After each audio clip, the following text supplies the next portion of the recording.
Día 19 de la guerra con Irán, Israel persigue a líderes del régimen. Soy Nicole Sedek, gracias por estar en I24 News English. Los ataques israelíes han matado a varias figuras clave de Irán, como el jefe de seguridad Ali Larishani, el comandante de la milicia Basij Olam Reza Soleimani y el jefe de inteligencia Esmail Katib. Son 3 altos funcionarios en solo 24 horas. Israel atacó el campo de gas South Pars de Irán, el mayor del mundo, lo que llevó a Teherán a tomar represalias contra la principal instalación de gas de Qatar en Ras Laffan. Las autoridades se enfrentan a un incendio masivo y daños en la zona tras amenazas de Irán de atacar infraestructura energética en el Golfo. Seguimos monitoreando las últimas actualizaciones en I24 News English. Para analizar más, está conmigo la corresponsal senior de Medio Oriente, Ariel Osran. Nos acompaña el teniente coronel en la reserva Jonathan Honriges, investigador senior en la Fundación para la Defensa de las Democracias y ex vocero internacional de las Fuerzas de Defensa de Israel. Nos acompaña Owen Alterman de I24 News English. Gracias por estar aquí, hay mucho que discutir. Día 19 de la guerra. Ariel, quiero comenzar contigo porque los acontecimientos que están surgiendo desde Qatar son los más recientes. ¿Qué está sucediendo en este momento? Actualmente hay un gran incendio en la zona industrial de Ras Laffan, donde están las mayores instalaciones de gas natural licuado del mundo. 5 misiles balísticos iraníes atacaron esta área. 4 fueron interceptados y 1 impactó, informó el Ministerio de Defensa de Qatar. Recientemente, 2 misiles balísticos más se dirigieron a esa zona y también fueron interceptados. Eso es solo en Qatar. En Riad, Arabia Saudita, se realiza una sesión de emergencia de ministros de Relaciones Exteriores árabes y musulmanes. Al mismo tiempo, Arabia Saudita ha sido fuertemente atacada. Varios misiles balísticos y drones atacaron Riad y la gobernación de Al-Karj, que está cerca, con escombros de una interceptación cayendo en varias zonas de la capital saudita. Los sauditas también especificaron que hubo un ataque con misiles balísticos.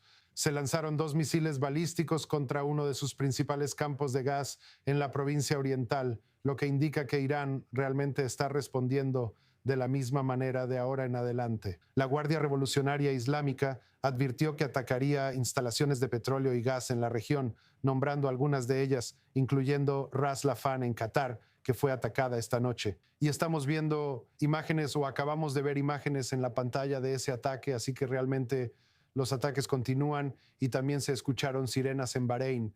Así que realmente, mientras esta cumbre en Riad va a discutir métodos para responder a la agresión de Irán, vemos que sus ataques continúan. Jonathan, ¿qué significa este punto en el conflicto? Llevamos 19 días y ahora parece que el enfoque ha cambiado de algunos de los objetivos dentro de Irán, eliminando a algunos de los principales líderes militares. Ahora realmente hablamos de infraestructura energética, no solo en Irán y los estados del Golfo, sino también como enfoque principal de Estados Unidos. ¿Será este el enfoque principal conforme avance el conflicto? No estoy muy seguro. Quiero decir, hay muchas formas de escalar aquí. Estados Unidos e Israel pueden escalar esto de manera significativa, dramáticamente, en cuanto a los objetivos que pueden ser atacados y por las acciones de Irán. Sabes, me hace preguntarme si realmente quieren mantener el control sobre la isla de Yark, porque lo que están haciendo realmente pone eso en juego al atacar una infraestructura de petróleo y gas tan importante en la región. Es una apuesta peligrosa, pero el régimen iraní parece estar de acuerdo con ese juego imprudente. Han sido imprudentes en sus decisiones, atacando países del Golfo y disparando constantemente a civiles. No es la primera ni la 10ª vez que atacan la infraestructura de petróleo y gas en la región. Ya lo hicieron en el 2º y 3er día. Pero creo que están subiendo la apuesta, están aumentando los riesgos y vamos a ver si Estados Unidos, Israel y los países del Golfo descubren su farol. Ahora, en el centro de la mesa está la isla de Yark. Veremos qué harán los estadounidenses al respecto. Tal vez en este toma y daca, las comunicaciones de guerra y cinéticas. Veremos si Estados Unidos actúa contra esa isla crucial para que el régimen siga exportando petróleo y gas. Creo que será interesante. Para ponerlo en perspectiva, los países del Golfo tienen muchas opciones antes de recurrir a la acción militar. Eso sería muy perjudicial para el régimen iraní. Restricciones financieras, limitar su acceso a moneda extranjera, algo que los Emiratos Árabes Unidos podrían hacer. Hasta donde sé, salvo que Ariel diga lo contrario, aún no han agotado los medios no cinéticos. Solo ha sido retórica dura y hasta ahora funciona. No ha sido así. Cuando los israelíes hablan de retórica dura, es muy deliberado y claro. Aún falta para que actúen, pero es un desarrollo interesante. Pero ambos lados todavía, ya sabes, se están conteniendo y hay mucho más margen para la escalada si ambos lados quieren seguir haciéndolo. Sin duda seguimos monitoreando esto. Owen, otro desarrollo reciente es la Fuerza Aérea Israelí. Atacaron buques navales iraníes en Bandar Anzali, en la costa del Mar Caspio. Antes de entrar en el significado de estos objetivos, hablemos de esta zona, el Mar Caspio, porque también tiene una importancia estratégica aquí. No solo está en la frontera con Irán, sino también con Rusia y Azerbaiyán. Así es, Nicole. Primero que nada, solo un comentario sobre la discusión de las instalaciones petroleras. Nicole, el régimen iraní vivía de la disuasión, pero ya no queda mucha disuasión. Y en un mundo posterior al 7 de octubre puedo hablar, creo, desde la perspectiva de Israel. Este es un país que ya no cree en la disuasión. No se deja disuadir por sus enemigos ni cree poder disuadirlos. No creo que en este país se piense que podamos influir en nuestros enemigos, mucho menos en Irán y su eje. Lo único que podemos hacer es destruir sus capacidades. ¿Qué ha sido la estrategia de Israel desde el 7 de octubre? Destruir al máximo a Hamas y Hezbollah, así como sus capacidades, ya que no cambiarán sus intenciones. Y por supuesto, atacar a la cabeza de la serpiente. Como se dijo, destruir tanto como podamos las capacidades del régimen iraní, porque no podemos afectar sus intenciones. Lo mismo pasa con Irán, cuya disuasión ha caído rápido. Como decía Jonathan, su capacidad de disuadir ataques a su infraestructura petrolera y de gas, amenazando la de los estados del Golfo, se está agotando rápidamente, igual que en el Mar Caspio. Tienes razón, Nicole. Alejado del teatro principal de la guerra, el lago interior más grande del mundo, aunque salado, se encuentra al norte de Irán y suele ser un lugar de descanso para la gente de Teherán. Se informó que durante la última guerra, y sospecho que en esta también, muchos se dirigieron al Caspio tras salir de Teherán. Pero también sí hay instalaciones militares ahí también de la Marina iraní. En esta ciudad, Bandar Anzali, más cerca de la frontera azerí, deberíamos decir, que de la frontera turcomana, en el otro lado de Irán. Algunos en Twitter, Nicole, afirman que Irán enviaba suministros, presumiblemente drones y otros suministros, a Rusia desde este lugar para la guerra en Ucrania. Quizá, y esto es especulación, en medios israelíes recientes se cree que el verdadero punto es enviar un mensaje a los rusos por esa razón. Pero de nuevo, no tenemos suficiente información sobre cuál fue exactamente la motivación detrás de esto. Pero sin duda es algo atípico porque el área del Caspio no había sido atacada hasta este punto en la guerra. No es parte directa del teatro, pero por eso, especialmente en un ataque, es relevante mencionarlo. Owen, mientras hablas, hay alertas rojas y sirenas en el sur de Israel, lo que indica que nosotros. En realidad no estoy segura si realmente hubo algunas alertas tempranas ahí o si estas podrían venir de Hezbollah o de Irán. Más temprano, Hezbollah lanzó un misil a la franja de Gaza y sonaron las sirenas. Y creo que esta es una de las primeras veces en la historia que Hezbollah ha lanzado un misil tan lejos, a unas 120 millas de distancia. En este momento nos acompaña nuestra corresponsal de I24 News, Alex Ledin. Algunas de estas sirenas están sonando ahora en el sur del país. ¿Cuál es la última información? ¿Sabemos el origen de este misil? Primero hubo una alerta temprana por misiles de Irán. Y no estamos hablando solo del sur del país, sino también de la zona de Jerusalén y la zona de la Cefelá, que está al sur de Tel Aviv, lo que significa que en realidad las alertas se han extendido en el último minuto aproximadamente. De hecho, la sirena acaba de sonar. Eso significa que en unos minutos sabremos si habrá interceptaciones o si caen misiles en áreas abiertas, y esperemos que no, por supuesto, misiles que puedan causar algún impacto o algún daño. También sabemos que Irán utiliza esta munición de bomba de racimo que puede afectar un área amplia, lo que significa que estamos esperando, por supuesto, para ver cuál será el resultado de esto. Otra andanada de misiles de Irán, decimos andanada, aunque todavía estamos hablando de solo unos pocos misiles cada vez que Irán dispara hacia el Estado de Israel. Y estamos aquí, desafortunadamente, en el lugar donde la andanada de anoche en realidad causó 2 muertes. Una pareja justo detrás de mí, en el 4º piso de un edificio residencial de 4 plantas. Una de las esquirlas, después de la intercepción, penetró el techo y mató a una pareja. Aquí en los años 70 estamos hablando de personas mayores que aparentemente no tenían un cuarto seguro en su casa y tampoco pudieron por alguna razón ir a un refugio. Esto, por supuesto, es un desafío para muchas personas mayores, muchos adultos mayores y muchas personas con discapacidades, muchas personas con necesidades especiales, por supuesto. Y este es un tema que debe abordarse y las autoridades en Israel también están tratando de abordarlo. A solo 100 metros de donde estamos aquí, en la misma ciudad, por supuesto, Ramat Gan, otro impacto durante el día alrededor de las 2 p.m. Un misil impactó esta zona en ese momento. De hecho, no había nadie en la casa. No hubo víctimas, pero la gente se asustó mucho por el ruido. Yo vivo cerca y escuchamos el estruendo muy fuerte. Sabíamos que no era un misil porque habría sido más fuerte, aunque igualmente lo escuchamos muy fuerte. Esto es una esquirla que cayó en esa casa. Las personas estaban a solo unos metros en un refugio ahí, salieron del refugio a salvo, por supuesto, no les pasó nada. Y por eso es muy importante quedarse en ese refugio hasta el último minuto, hasta que el mando del Frente Doméstico dé la orden de que la gente puede salir de ese refugio. Así que ya estamos recibiendo parte de la información sobre la andanada de misiles hacia el distrito de Jerusalén. Parece que hablamos de otra munición de bomba de racimo. Irán la usa y esto ocurre al mismo tiempo que misiles de Hezbollah hacia el norte de Israel. Hace una hora Hezbollah disparó hacia Shifla al sur, incluso cerca de Gaza y Berbak. Aún así, Hezbollah también está, al parecer, coordinando simultáneamente sus ataques contra muchos objetivos en Israel con Irán, en general.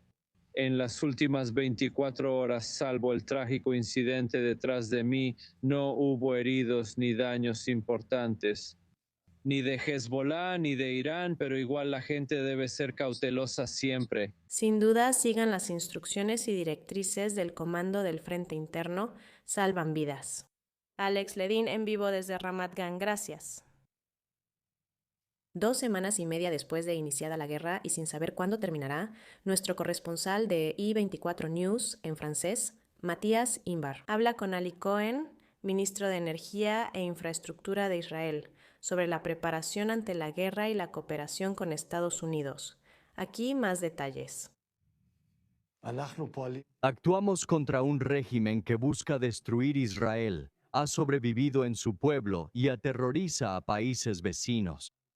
Vemos una cooperación sin precedentes entre Estados Unidos e Israel, que están luchando juntos contra las actividades de Irán, prevenir una carrera armamentista nuclear en nuestra región y dar esperanza al pueblo de Irán de que ese mismo régimen que asesinó a decenas de miles y les privó de derechos humanos y democracia será reemplazado.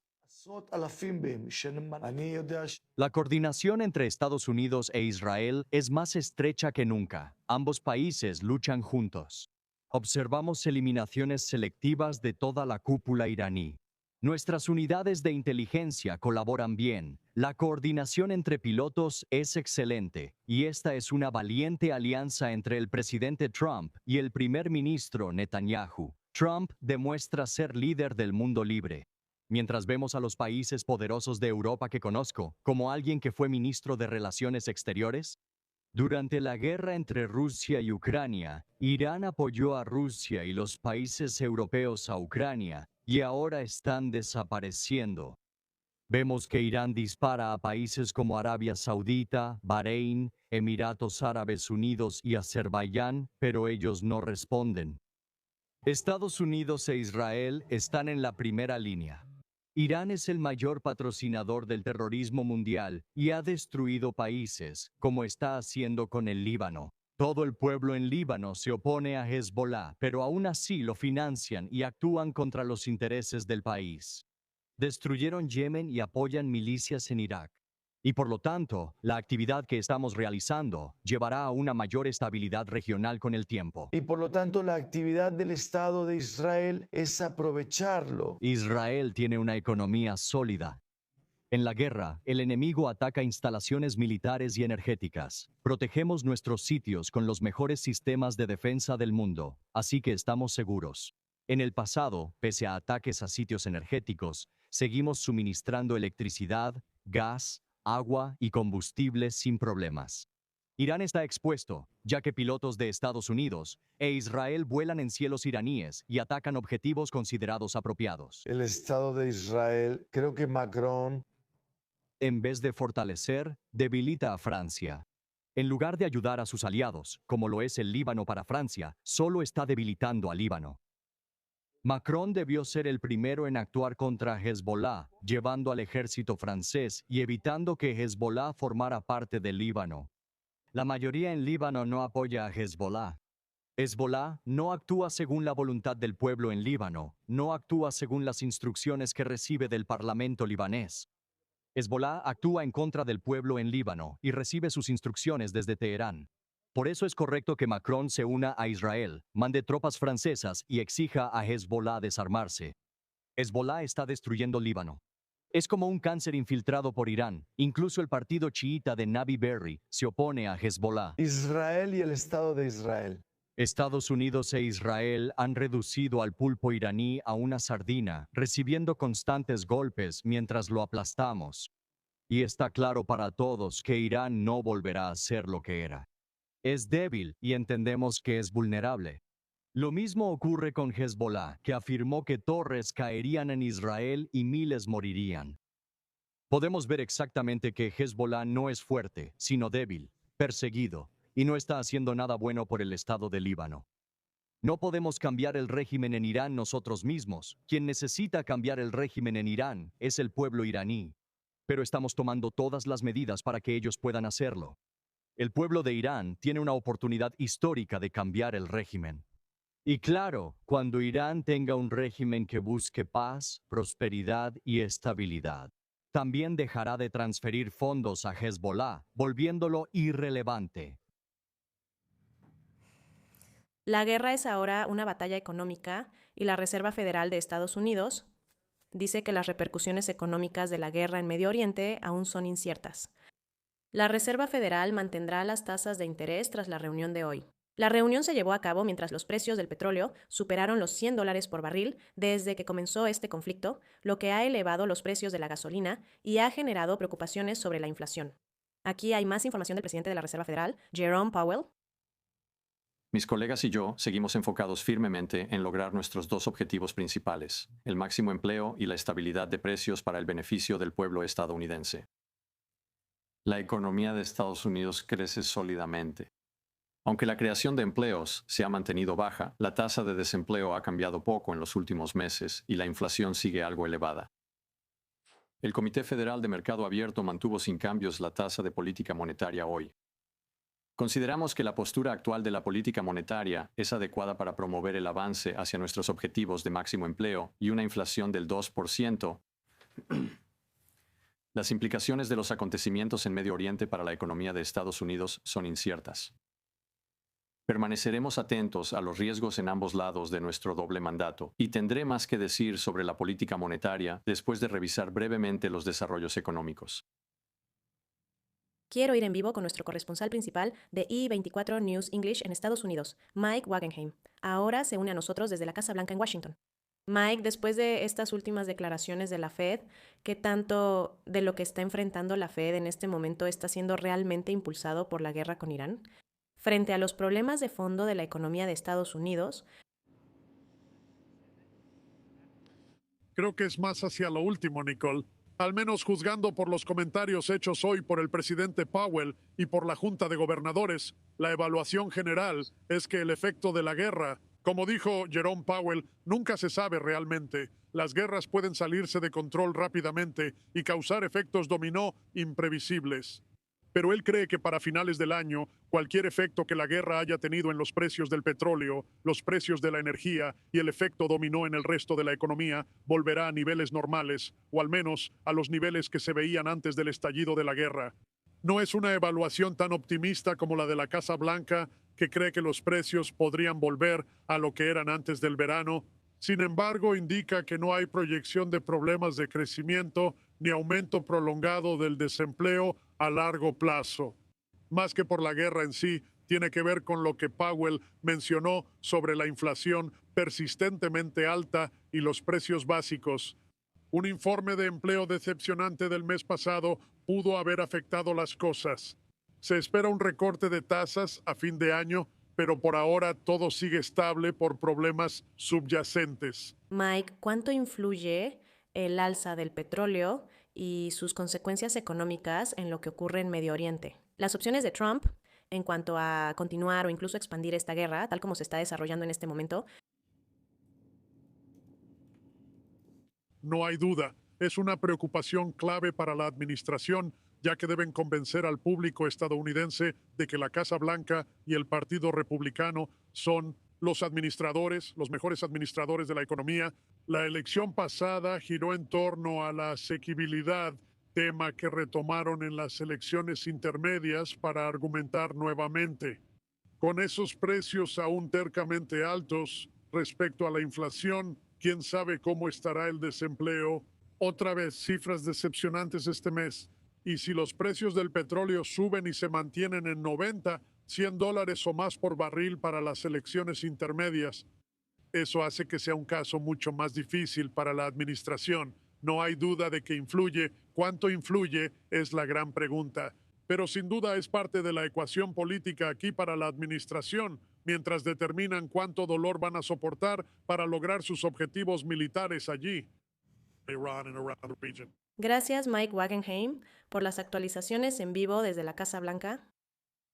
Quiero regresar aquí al estudio ahora y dirigirme a Jonathan, mientras hablamos sobre cómo esto está influyendo en la toma de decisiones de Estados Unidos, aquí mismo en Medio Oriente. Mencionaste la isla de Shark. ¿Cuáles son las opciones reales que tiene el ejército de Estados Unidos cuando se trata de este control estratégico que Irán tiene en sus manos? Primero, es un recurso iraní. La isla de Shark es la principal salida de petróleo y gas de Irán. Aquí es donde exportan casi todas sus exportaciones. Y de esto depende el régimen para la gran mayoría de su PIB, la gran mayoría de sus fondos extranjeros y su capacidad para pagar salarios a la Guardia Revolucionaria, financiar el terrorismo, su programa nuclear y también administrar el país. Así que es un recurso importante y Estados Unidos ya ha atacado varios objetivos militares ahí. Según tus informes, esto depende más de inteligencia de Estados Unidos que de Israel. Está ahí, está expuesto, es vulnerable y ahora los estadounidenses tienen varias opciones sobre la mesa. Una opción que no creo que vayan a tomar es destruirlo, deshabilitarlo, y solo para que los iraníes no lo usen pueden destruirlo. Pueden hacerlo fácilmente y a los iraníes les tomaría años repararlo. Otra opción que creo más probable es tomar el control. Y el presidente ya insinuó que existe el pretexto venezolano o el ejemplo venezolano de realmente intervenir. En resumen, controlar los activos petroleros y dirigirlos a Estados Unidos es una opción. Relaciono el caso de la isla de Shark con lo que ocurre ahora en Hormuz. Y dado que Trump ha invitado a otros países a compartir parte de la responsabilidad y la carga de realmente abrir los estrechos, creo que también existe la inversión económica o que el incentivo económico está ahí. Los países que participen en la apertura del estrecho de Hormuz también podrán beneficiarse de la ganancia inesperada de energía que estará disponible. Así que creo que podríamos ver presencia estadounidense en Shark. No creo que lo vayan a destruir porque es demasiado valioso y creo que hacia allá se dirigen las cosas.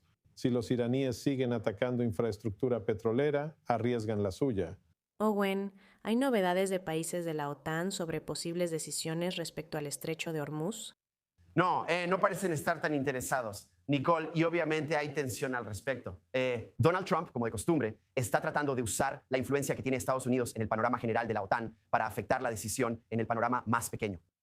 Creo que esto ha sido un barómetro de cómo estos países ven el rumbo de la guerra. El primer día, muchos líderes expresaron cautela sobre la guerra y consideraron que violaba el derecho internacional. Tras eso, enviaron recursos a la región cuando parecía que Estados Unidos e Israel tenían ventaja, pero después retrocedieron, incluso en este asunto en los últimos días. Creo que es un barómetro de hacia dónde pensaban que iba la guerra, como ha sido el caso desde el principio, tanto en las capitales de los estados del Golfo como en las capitales europeas. Una especie de voto decisivo aquí y obtener de ellos su visión sobre los posibles resultados. Sin duda es algo que seguiremos monitoreando. Caballeros, quédense con nosotras. Vamos a una pausa muy breve aquí en I24 News, pero cuando regresemos tendremos mucho más de qué hablar, incluyendo estas eliminaciones importantes. Israel ha eliminado a 3 altos funcionarios iraníes en solo 24 horas. Vamos a hablar sobre lo que eso realmente significa en Irán. Quédense con nosotras, no se vayan aquí en I24 News.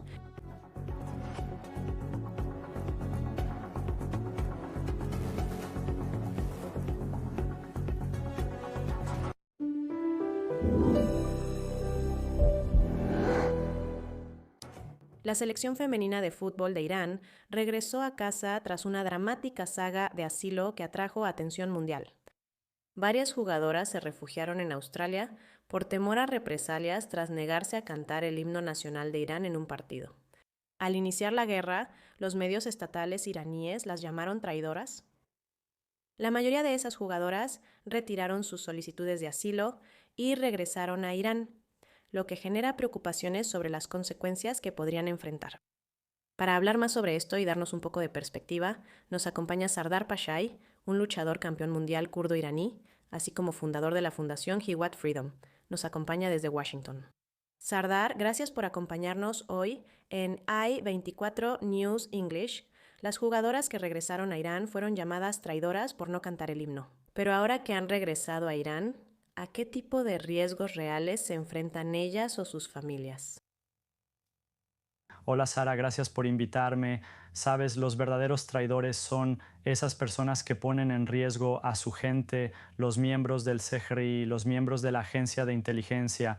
Estos jóvenes atletas, sabes, son leales a su país y son campeones para su gente, pero están enfrentando mucha presión. No tengo duda de que sus familias estuvieron bajo mucha presión.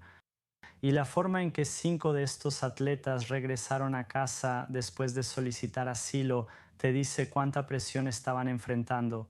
Y también piénsalo cuando en medio de esta guerra el régimen iraní logró planear traer de regreso a estas chicas. Te dice cuánto les importa su espectáculo, y el espectáculo es para decirle al mundo que no necesitamos su ayuda. Estas chicas son leales a su régimen y además quieren darle una bofetada en la cara a los países occidentales. Creo que la comunidad internacional debe seguir prestándoles atención y apoyándolas. Sardar, sé que te enfocas mucho en los kurdos, así como en otras comunidades minoritarias dentro de Irán. Este caso refleja de algún modo un patrón más amplio en la forma en que el régimen trata la disidencia, especialmente durante tiempos de guerra, como estamos viendo ahora. Oh, absolutamente.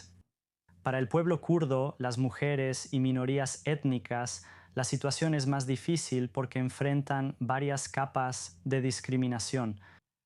Si eres kurdo, bahá'í, judío, baluchi o mujer, tienes que lidiar con muchas cosas, responder muchas preguntas y puedes obtener autorización. Tu familia podría estar bajo presión. A mi familia, cuando me volví conocido, arrestaron a mi hermana, a mi hermano menor, y eso le pasó a muchos otros atletas. Para el régimen iraní, esto no es solo competencia o deporte. Esto es una herramienta no solo política, ideológica, y quieren enfrentar estos valores islámicos contra los valores occidentales. Viste el verdadero ser de esos atletas. Tras el asilo se quitaron el velo y mostraron la victoria al mundo. Ese era su verdadero ser, todos lo vieron. Creo que el régimen iraní los tomó como rehenes, igual que a 90 millones hace 5 décadas.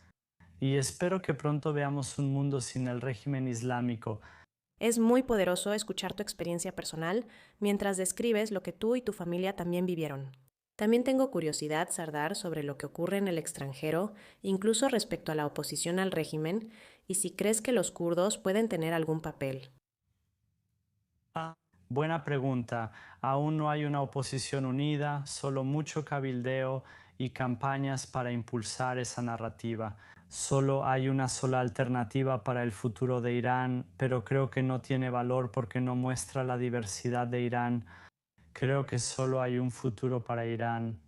Es una oposición unida y diversa que refleja la sociedad diversa de Irán, donde todos están incluidos.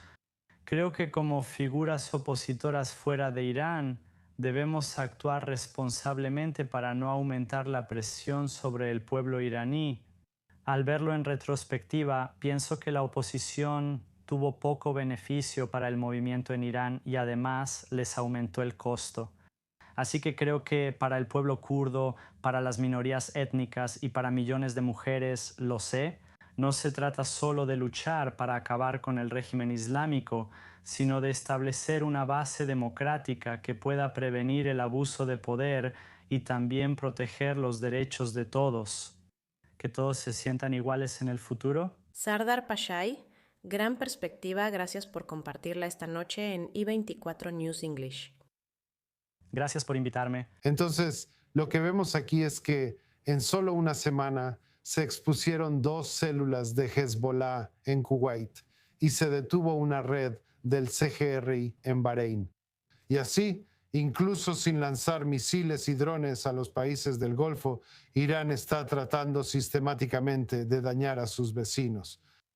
No sé cómo pretende seguir viviendo al lado de estos países o cómo estos países continúan respondiendo solo con retórica a esta amenaza continua y multifacética que proviene de Irán. Pero aquí estamos viendo que los estados del Golfo están descubriendo una red tras otra que Irán y sus agentes enviaron a los vecinos de Irán. Muy bien, Owen, tenemos otra actualización que nos está llegando en este momento. Además, mientras sigue la saga entre Irán y Qatar, este último declaró persona non grata al agregado militar de la embajada iraní. ¿Qué significa eso exactamente? ¿Verdad? Bueno, primero que nada, Nicole, este tipo estaba en el país hasta ahora. Eso significa que Irán estaba atacando a Qatar, ha estado atacando a Qatar con drones y misiles. ¿Por cuánto tiempo? 2 semanas y media con el agregado militar iraní sentado en Doha. Es surrealista. Pero sí, los cataríes, después del último ataque al centro de su economía, ¿verdad? Su principal instalación para producir gas natural licuado que realmente sostiene a Qatar y lo que es. Se decidió expulsar a los agregados militares, de seguridad y diplomáticos de esa oficina, quienes deben salir en 24 horas. Como Ariel insinuaba, creo que cuando estás aquí en Israel, a cierto nivel emocional, simplemente te sientas aquí y simplemente no puedes creer que esta sea la respuesta. Nicole, Irán atacó el centro económico de Qatar, país con uno de los PIB per cápita más altos. Ellos ganan dinero con el gas natural. Irán atacó las plantas que licúan y exportan ese gas. ¿Y cuál es la respuesta? Expulsar a los agregados militares y de seguridad de un país que ya te ha estado atacando por más de 2 semanas y esos tipos siguen sentados ahí en Doha. Es surrealista, pero lo entendemos. Este país debe llevarse bien con todos y desconoce el equilibrio de poder tras la guerra. Y sí, Irán básicamente está manejando un red de extorsión con los estados del Golfo, pero sospecho que Qatar está a la expectativa y no sabe si tendrá que pagar protección o no. Y así, una vez que ocurre un ataque en el corazón de su economía, responde expulsando al agregado militar de la embajada. Esta es la situación. Jonathan, quiero tu opinión rápida, ya que hablas mucho con audiencias internacionales. Cuando ellos observan lo que realmente está pasando con los estados del Golfo, con estos ataques iraníes, ¿cuál es su opinión? ¿Entienden lo que está en juego y por quién están tomando partido? ¿Cómo están visualizando realmente esta guerra? Sí, lo que me parece interesante en ese aspecto es que, por un lado, muchas personas y organizaciones hablan sobre los precios del petróleo y su impacto en las economías globales de China, India, Japón, Corea, Europa y Estados Unidos. Pero muy pocos, ya sabes, realmente reconocen el nivel de agresión que Irán respalda. Ellos básicamente están declarando la guerra sin decirlo, atacando países soberanos y el transporte marítimo internacional, y muy poco del enfoque hablando internacionalmente en cuanto a cómo se retrata en los medios. Realmente llama a la situación por su nombre. diciendo realmente que Irán es un gran factor disruptivo y desestabilización. Y no solo atacan a 11 países soberanos diferentes con el falso pretexto de decir que están atacando objetivos estadounidenses, lo cual no es cierto, eso es falso. Atacan instalaciones de petróleo, gas, infraestructura, aeropuertos y sitios civiles. Parece que se salen con la suya. Mi gran pregunta es, ¿por qué? ¿Por qué editores y periodistas de todo el mundo eligen presentar así lo que hace Irán? ¿Hasta dónde llega el desprecio por Israel y por el presidente Trump? Así que incluso cuando Irán comete actos flagrantes de agresión gratuita, cuando matan civiles, cuando dañan la infraestructura económica, parece que se les perdona. Y es bastante sorprendente analizar eso desde un punto de vista psicológico. ¿Por qué es así? Luego los periodistas hablarán de los precios del petróleo e intentarán inflarlos para ver. Dudo que eso presione a Trump y creo que fallará, pero es interesante y extraño intentar entenderlo. Aprendes mucho de las personas con las que conversas, sin duda, Jonathan. Actualización. El portavoz de las Fuerzas de Defensa de Israel confirma que por primera vez desde el inicio de la operación Línea Rugiente atacan objetivos en el norte de Irán. La división del portavoz de las Fuerzas de Defensa de Israel acaba de informar esto. Jonathan, si quiero volver contigo en cuanto a esto. ¿Por qué Israel no ha estado atacando objetivos en el norte de Irán hasta ahora? ¿Por qué es esta la primera vez en el día 19? ¿Recuerdas cuando Israel habló sobre tener casi libertad de acción ilimitada en los cielos iraníes, pero priorizando primero el oeste de Irán y luego el área de Teherán? El norte de Irán está más lejos, con capas adicionales de defensas aéreas en el camino, y estas toman tiempo en ser desmanteladas. Israel hoy se siente lo bastante confiado para ir tan lejos. Hablamos de casi 3.200 kilómetros desde la frontera de Israel, realmente muy lejos y complejo. Un tema es la seguridad y capacidad de hacerlo. Otro, la importancia de los objetivos. Puede que haya objetivos menos relevantes e Israel avanza gradualmente. Había un banco de objetivos muy relevante. Antes de la guerra había muchos objetivos, ahora surgen nuevos e Israel ataca algunos que antes eran menos prioritarios. También podría estar ligado a intentos de desestabilizar o debilitar el régimen en zonas más alejadas de la capital. Hemos visto eso en las partes occidentales, en las partes noroccidentales de Irán. No me sorprendería ver ataques en Baluchistán, en el sureste, y quizá eso también sea parte de lo que hacen las fuerzas de defensa de Israel en el norte. Menciona los objetivos clave atacados por Israel, que continúa eliminando altos funcionarios iraníes. Israel afirma haber matado a Gholam Reza Soleimani, comandante de la fuerza Basij de Irán, en un ataque donde también murió el alto funcionario Ali Larijani. Esto es uno de los mayores golpes al liderazgo de seguridad interna de Teherán. Alex Schloss explica quiénes son los Basij y cómo llegaron a ser una de las fuerzas represivas más temidas de la República Islámica. En enero de 2026, durante nuevas protestas en Irán, los Basij volvieron a ser el principal brazo represor del régimen. Durante décadas han sido el núcleo del aparato represivo de la República Islámica, silenciando la disidencia con miedo e intimidación. ¿Quiénes son los Basij?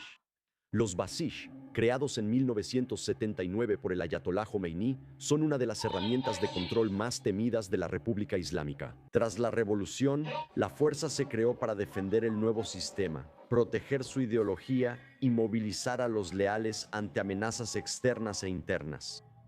Opera bajo la Guardia Revolucionaria Islámica. Lo que comenzó como una fuerza voluntaria revolucionaria creció rápidamente durante la guerra Irán-Irak, cuando se movilizó a un gran número de jóvenes iraníes. Con el tiempo, los Basij se transformaron en una red nacional de control social y paramilitar, con unidades en vecindarios, escuelas, universidades, oficinas y fábricas. Es difícil determinar su tamaño exacto y las estimaciones varían mucho. Los informes calculan la fuerza en cientos de miles y algunas estimaciones llegan a 1 millón de miembros activos y de reserva. En Irán, el Basij es tristemente célebre como ejecutor del régimen en las calles. Sus miembros, frecuentemente vestidos de civil, han sido acusados de golpear manifestantes, realizar arrestos, intimidar civiles y hacer cumplir las reglas ideológicas y sociales del Estado. Ese historial data de décadas. El Basij participó en la represión de las protestas estudiantiles de 1999. Volvieron a ser clave en el movimiento verde de 2009 cuando el régimen reprimió protestas por los resultados electorales cuestionados. En 2019, las fuerzas de seguridad iraníes realizaron una de las represiones más letales durante las protestas por el alza de combustibles. En 2022, tras la muerte de Mahsa Amini, los Basij fueron acusados de liderar la respuesta violenta a las protestas de Mujer, Vida, Libertad, con cientos de muertos y miles de detenidos. En enero de 2026, jugaron un papel clave en una represión brutal que, según informes, causó decenas de miles de muertes. Cuando en Irán oyen Basij, no piensan en voluntarios comunes, sino en algo diferente. Uno de los instrumentos de represión más leales del régimen, una fuerza creada para defender la revolución y utilizada una y otra vez contra el pueblo iraní. Aquí en el estudio, Ariel, vimos de cerca qué son las fuerzas Basij. Ahora hablemos operativamente. Entonces, cuando el comandante de los Basij es asesinado, ¿qué significa esto realmente para los mecanismos de control interno del régimen en Irán? Así que ir solo tras el comandante de los Basij no interrumpe completamente todo el aparato, porque es un aparato muy grande, como vimos en el excelente reportaje de Alex. Pero cuando él no es el único que está siendo atacado, cuando Israel ataca varios puntos de control, puestos, cuarteles, va tras los almacenes donde guardan los vehículos, las motocicletas, va tras todo eso. Al menos 300 miembros del Basij en una sola noche. Como se informó en los medios iraníes el otro día, eso interrumpe significativamente la capacidad de los basiyíes para, con toda su fuerza, reprimir al pueblo iraní. Porque necesitas que el comandante y sus lugartenientes den las órdenes. Muchos de ellos fueron eliminados.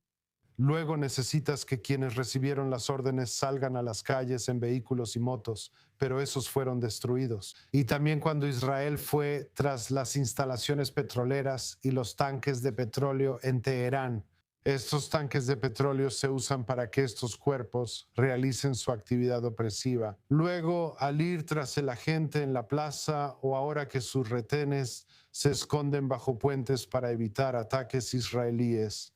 Cuando tomas todo eso en su conjunto y sigues atacando todos esos diferentes niveles del Basij, entonces realmente empiezas a debilitar la capacidad del régimen para usar sus fuerzas represivas y reprimir a la población civil. Ahora, si estos ataques van a continuar, que parece que sí, eso entra dentro de uno de los principales objetivos de Israel en esta guerra, no solo atacar las capacidades ofensivas de Irán para lanzar misiles y drones al territorio israelí, sino también enfrentar la amenaza interna que el régimen representa para su propia gente.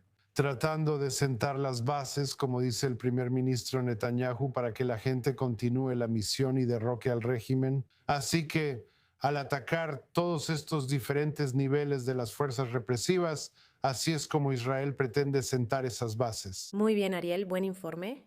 Quiero volver a centrar nuestra atención en lo que estamos viendo aquí mismo en Israel. Israel lleva 2 semanas y media en guerra, 2 años y medio de conflicto de varios frentes en Medio Oriente. Afecta a los reservistas y a decenas de miles de israelíes que han pasado cientos de días respondiendo llamados al servicio, dejando trabajos, familias y hogares para proteger su país. Para darnos una mejor perspectiva sobre el impacto que está teniendo, ahora nos acompaña Naomi Bronstein, directora general y fundadora de la organización sin fines de lucro TENGAP, que brinda asistencia a los reservistas y sus familias. Naomi, sé que estás trabajando directamente con algunos de estos reservistas y algunas de sus familias. Empecemos por que me cuentes exactamente qué estás viendo y escuchando, como algunos de los principales desafíos que están enfrentando en este momento. Bueno, creo que estamos en un punto en el que podemos adivinar cuáles son esos desafíos. Cientos de días de servicio de reserva afectan financiera y emocionalmente al reservista y su familia, incluidos sus hijos. Y eso es con lo que estamos tratando de lidiar en este momento. Cuando describes exactamente a las personas que están protegiendo al país, pero que se están derrumbando en casa. Esa fue una cita que leí de tu organización sin fines de lucro. Digo, ¿cómo se traduce eso exactamente en términos reales, entonces tanto financiera como emocionalmente? Creo que tenemos que apreciar que las personas, los soldados reservistas, representan principalmente a una población activa y trabajadora. Y nosotros como país tenemos que asegurarnos de que no terminen sufriendo y convirtiéndose en beneficiarios de los servicios sociales solo porque estaban sirviendo a su país. Lo que estamos empezando a ver o que hemos estado viendo desde hace un tiempo, pero ahora los números están aumentando, son familias que normalmente no tendrían problemas, pero ahora sufren económicamente y pueden acercarse a una crisis. Una esposa puede haber tenido que reducir sus horas de trabajo mientras su esposo está fuera. Una dueña de un pequeño negocio pudo haber tenido que cerrar porque su negocio colapsó. Los niños están sufriendo debido al estrés que todos sienten, pero sin duda el estrés financiero en una familia es lo principal. En Tengov hemos expandido nuestro trabajo porque llevábamos casi 10 años trabajando solo con clientes de servicios sociales. Y nos dimos cuenta de que teníamos que involucrarnos en acompañar y ayudar a las familias de los soldados de reserva para que no se convirtieran en clientes de los departamentos de asistencia social en todo el país más adelante. Hemos otorgado apoyos económicos y un apoyo de 5,000 a 10,000 shekels puede ser suficiente si se da en el momento adecuado. Para evitar crisis familiares, ofrecemos actividades extracurriculares y campamentos de verano para niños. Ahora también brindamos apoyo psicológico a cónyuges y niños. Creo que solemos hablar mucho del TPT en la reserva, en los soldados. Sin embargo, a menudo se pasa por alto a las esposas e hijos al ofrecer servicios de salud mental, aunque también los necesitan mucho. Tu trabajo y el de tu organización es muy importante. Gracias, Naomi Bronstein, por acompañarnos en I24 News. Gracias por invitarme, gracias. Quiero regresar aquí al estudio porque tenemos algunas actualizaciones sobre víctimas que se están reportando en Cisjordania. Ariel, ¿puedes compartirnos algún detalle? Sí, claro. Según informes palestinos, en la aldea de Beit Awa, que está en la parte sur de Cisjordania, cerca de Hebrón, 4 palestinos murieron como resultado de la aparente caída de municiones de racimo en la zona, municiones de racimo provenientes de un misil balístico iraní, obviamente, y hubo otra munición de racimo que impactó en una comunidad israelí cercana, dañando una casa, pero sin causar heridos. Pero aquí estamos viendo que también los palestinos están sufriendo por estos ataques iraníes continuos. Ciertamente no discriminan, simplemente disparan, como no solo estamos viendo aquí en Israel, sino también en los estados del Golfo, prácticamente en todos los países de la región. Jonathan, quiero hacerte una pregunta sobre estas municiones de bombas de racimo que estamos viendo cada vez con más frecuencia. ¿Están representando una amenaza más seria de lo que Israel había anticipado inicialmente? No lo creo. Cualquier bomba que caiga del cielo de 2 o 5 kilos de explosivos, que son los tamaños comunes aquí, representa un peligro mortal. Comparado con el impacto de 500 kilogramos de explosivos de alto rendimiento, que era el otro tipo de misiles que los iraníes lanzaban, en realidad es menos peligroso. Y los israelíes es inteligente que se queden en los refugios. Las personas que permanecen en los refugios casi nunca se ven afectadas por algo así. Los israelíes que permanecen en refugios se benefician mucho. No sé qué esperaban lograr los iraníes. Obtienen más efecto psicológico. Se extiende a un área más amplia y puede dañar algo de infraestructura, pero realmente matar y causar mucho daño. Es mucho más peligroso con esos grandes explosivos de media tonelada que con este tipo de misiles. Sin embargo, una ventaja que sí tienen es que incluso si son interceptados con éxito, el riesgo de que los escombros o estas pequeñas bombas bombas relativamente pequeñas caigan y detonen, sigue existiendo. Así que quizás sea una versión rudimentaria de un misil balístico. Sí, por cierto, en los medios palestinos lo están presentando como un misil interceptor israelí que cayó en lugar de una de las municiones fragmentadas. Muy bien, sin duda es algo que tendremos que seguir monitoreando, pero como acabas de mencionar, para cualquiera de nuestros espectadores que están aquí en Israel, esto muestra por qué. Sigan las instrucciones del mando del Frente Doméstico, vayan a los refugios y permanezcan ahí hasta que indiquen que es seguro salir, porque esas municiones y la metralla todavía pueden causar daños graves. De verdad quiero agradecer al Teniente Coronel de la Reserva, Jonathan Conriges, por estar con nosotras y darnos tu análisis. Hacemos una pausa en I-24 News, pero no se vayan, aún tenemos muchas actualizaciones y temas por compartir en la próxima hora.